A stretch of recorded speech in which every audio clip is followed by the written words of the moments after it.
Retour en Alsace pour la fin de cette édition. Et pour ce troisième épisode d'un lieu des histoires à Thann, un habitant est à l'honneur. Il connaît l'histoire du centre-ville sur le bout des doigts. Il a répertorié tous les commerces depuis le début du XXe siècle grâce à une impressionnante collection de cartes postales. Stéphanie Malorand, Eric Kleinhofer.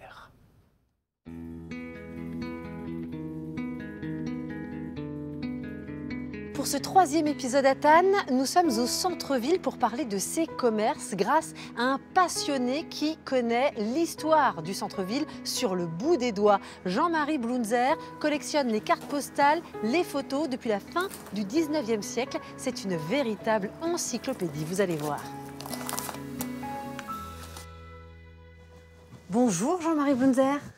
Oui, bonjour Stéphanie. Alors, je vous vois là avec vos cartes postales. Oui, oui. C'est une partie de ma collection. Une partie de votre collection, c'est une partie de votre vie aussi. C'est ma passion, c'est beaucoup de souvenirs. Je collectionne exclusivement Thann. Je remonte pratiquement au début de 1900.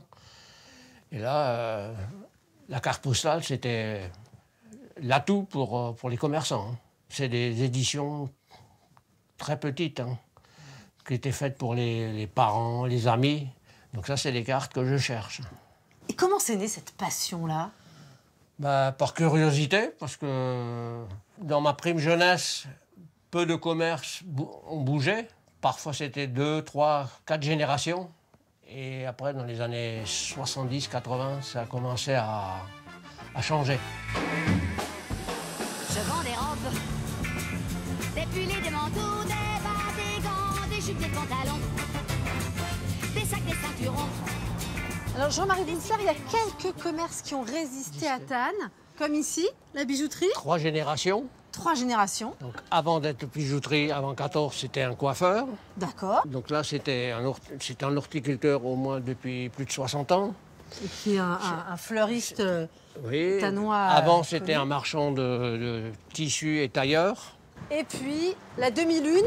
La demi-lune, pareil, très vieil établissement. Très connu à l'époque. Oui.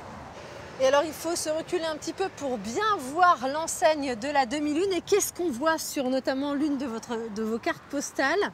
On peut voir à travers l'évidement la collégiale de Thann, la pointe de la collégiale de Thann. La flèche. La flèche, oui.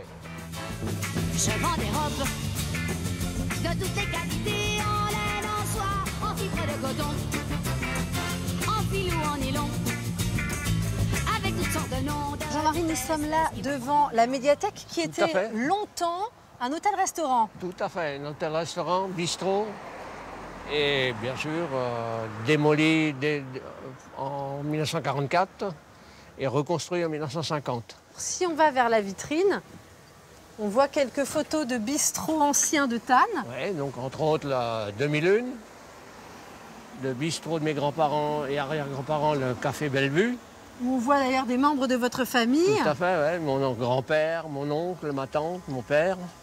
Et puis d'autres cafés. Il y en avait combien des cafés à l'époque? Pas loin de 45. Au début du XXe siècle. Au début du XXe siècle. Et aujourd'hui? Maximum 5, en comptant les boulangeries-pâtisseries. D'accord, une autre époque. Voilà, tout à fait.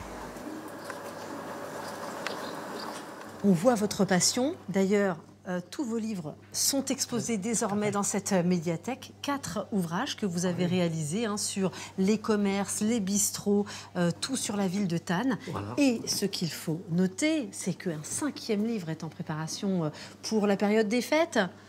Un peu avant Noël, je pense. Un peu avant Noël, sur les moyens de locomotion à Thann. Alors ça, ce sera peut-être pour un prochain épisode. En tout cas, nous, on se retrouve demain, encore une fois, à Thann. Moi, je vous dis bonne soirée.